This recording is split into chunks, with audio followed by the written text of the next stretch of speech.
రాష్ట్రంలో అభివృద్ధి విషయంలో ధర్మవరం నియోజకవర్గం మొదటి స్థానంలో ఉందని టీడీపీ అభ్యర్థి గోనుగుంట్ల సూర్యనారాయణ తెలిపారు. ఎన్టీఆర్ సర్కిల్లో ప్రచారం చేపట్టిన సూర్యనారాయణకు ప్రజలు నిరాశనాలు పలికారు.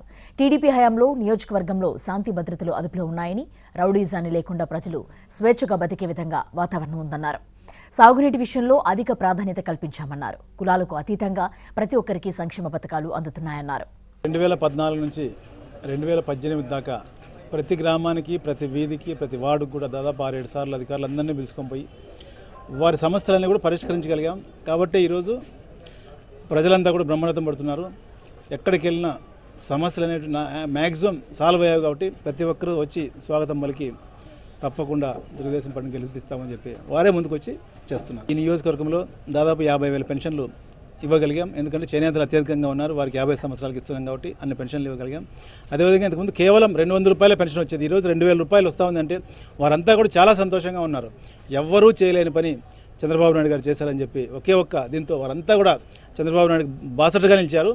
అదేవిధంగా ఏదైతే రైతు రుణమాఫీ దేశంలో ఎక్కడ లేని విధంగా దాదాపు 24,500 కోట్ల రూపాయలు రుణమాఫీ చేయడం, అదేవిధంగా అన్నదాత సుఖీభావ రైతుల కోసం ప్రతి రైతుకు కూడా 10,000 రూపాయల దాకా పెట్టడం, ఇవన్నీ కూడా వారు చాలా సంతోషంగా ఉన్నారు. అదేవిధంగా డ్వాక్రా అక్క చెల్లెమ్మలు కూడా పసుపు కుంకుమ కింద మొదటి విడత 10,000 రూపాయలు ఇవ్వడం, రెండో విడత కూడా ఇప్పుడు 10,000 రూపాయలు ఇవ్వడం, అదేవిధంగా ప్రతి సంవత్సరం కూడా పసుపు కుంకుమ కింద అక్క చెల్లెమ్మలందరికీ కూడా ఇస్తా అని చెప్పడం చాలా సంతోషకరమైన విషయం. రోడ్లు, కాలువలు, సిమెంట్ రోడ్లు, వీధి లైట్లు ఇవన్నీ కూడా లోకేష్ బాబు గారు సహకారం చేశాం. అదేవిధంగా ముఖ్యమంత్రి గారు కూడా చాలా వరకు చేనేతలు అత్యధికంగా ధర్మవరానికి ఇంతకుముందు సిల్కియాల సబ్సిడీ కేవలం 600 రూపాయలు ఇచ్చి దాన్ని 1000 రూపాయలు చేయడం, దాన్ని ఇప్పుడు మళ్ళీ 2,000 రూపాయలు చేయడం చాలా సంతోషకరమైన విషయం. దాదాపు 13,000 మందికి ప్రతి నెల కూడా ఈరోజు 2,000 రూపాయలు వచ్చే విధంగా గౌరవ ముఖ్యమంత్రి గారు చేశారు. ఇది కాకుండా దాదాపు 13,000 మందికి కూడా వర్షాకాలంలో 4,000 రూపాయలు చేనేత మగ్గం కింద ఉండే ఇబ్బంది పడుతున్న ఉద్దేశంతో వారందరికీ కూడా చేశారు. అదేవిధంగా 150 యూనిట్ల వరకు కరెంటు కూడా ఈ చేనేతలకు, అదేవిధంగా నాయి బ్రాహ్మణులకు, స్వర్ణకారులకు అందరికీ కూడా ఫ్రీగా ఇవ్వడం చాలా సంతోషకరమైన విషయం. ధర్మవరంలో ఫ్రాక్షనిజం ఎప్పటి నుంచో గత 25 సంవత్సరాలుగా ఫ్రాక్షనిజం ఉండేది. ఈ 5 సంవత్సరాలు ఎక్కడా కూడా అటువంటి పరిస్థితి లేకుండా ప్రశాంతంగా ఈరోజు పెట్టగలిగామంటే అది గౌరవ ముఖ్యమంత్రి గారి ఆశయము. ఆయన ఆశయంతోనే ఈరోజు ఎక్కడా కూడా గలాట్లు లేకుండా చేయగలిగాం. అదే ధర్మవరం ప్రజలు సంతోషిస్తున్నారు. ఎందుకంటే గత ప్రభుత్వంలో ప్రతిపక్ష నాయకుడు అతని అనుచరుల ద్వారాగా పచ్చి బాలింత మహిళను, బీసీ మహిళను నిర్దాక్షిణ్యంగా చంపించాడు. వాళ్ళ నాన్న, వాళ్ళ అన్న, ఆ అమ్మాయిని ఒకేసారి చంపించారు. ఇప్పుడు ఆ చంపించిన నాయకులు కూడా ఆ ప్రతిపక్ష నాయకుడు వెనకేసుకొని తిరుపుకుంటూ ఇంకా భయభ్రాంతులకు గురి చేస్తున్నారు. తప్పకుండా శాంతియుతంగా ప్రశాంతంగా ఉండాలనేది ధర్మవరం ప్రజలు కోరుకుంటున్నది. దాన్ని తప్పకుండా మేము ఆచరించగలిగాం. ఈరోజు ఎవరైనా మా పార్టీ వారైనా తప్పు చేసి నిర్దాక్షిణ్యంగా పార్టీ నుంచి సస్పెండ్ చేసి పోలీసు ద్వారాగా యాక్షన్ తీసుకున్నాం. మోడీ, కేసీఆర్ ఈరోజు ఆంధ్ర రాష్ట్రంలో జగన్ గెలిస్తే కేసీఆర్, మోడీ గెలిచినట్టు తప్ప జగన్ గెలిచినట్టు కాదు. కాబట్టి ఎవ్వరూ కూడా కేసీఆర్, మోడీకి వంతాసు పలికే పరిస్థితి లేదు. ఈరోజు కేసీఆర్ రాయలసీమకు పోతిరెడ్డిపాడు ఇవన్నీ కూడా నీళ్ళు ఇవ్వకూడదు, అవన్నీ కూడా మాకే రావాలి, శ్రీశైలం, నాగార్జున సాగర్ డ్యాములు 2 కూడా మా కంట్రోల్ రావాలని కేసీఆర్ ఈరోజు ట్రిబ్యునల్లో కూడా మూవ్ చేశాడు.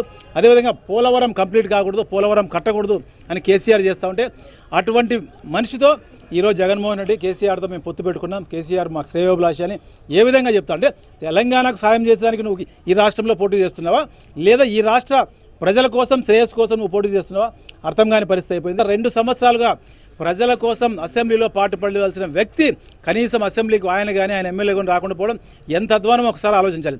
అటువంటి వ్యక్తికి పదవి ఎందుకు, ఇంకా అవసరమే లేదు.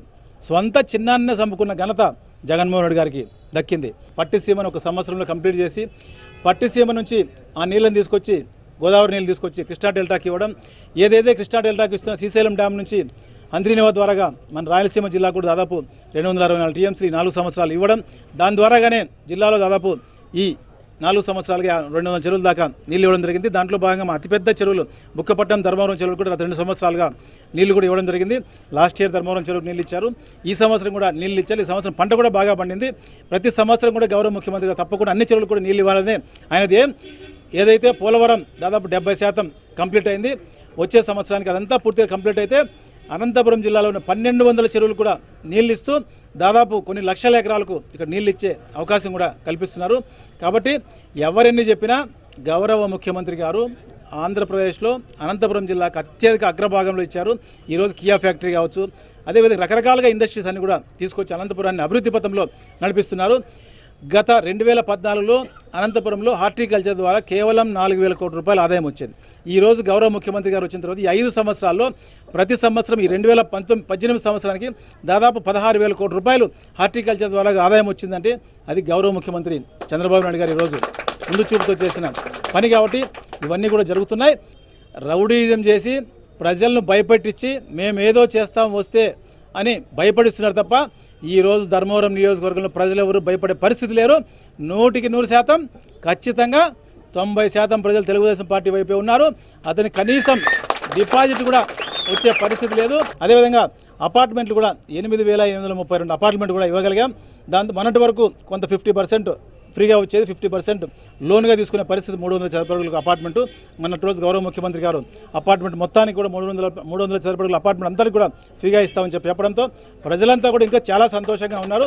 అదేవిధంగా ఎన్నికల తర్వాత ఈ వృద్ధులకు, వితంతులకు, వికలాంగులకు ఏదైతే 2,000 రూపాయల పెన్షన్ 3,000 రూపాయలు చేస్తామని చాలా సంతోషకరమైన విషయం. వారికి భరోసా వచ్చింది. వారు ఎక్కడా కూడా ఇబ్బంది లేకుండా ఈరోజు సొంతంగా బతికే పరిస్థితి వచ్చింది.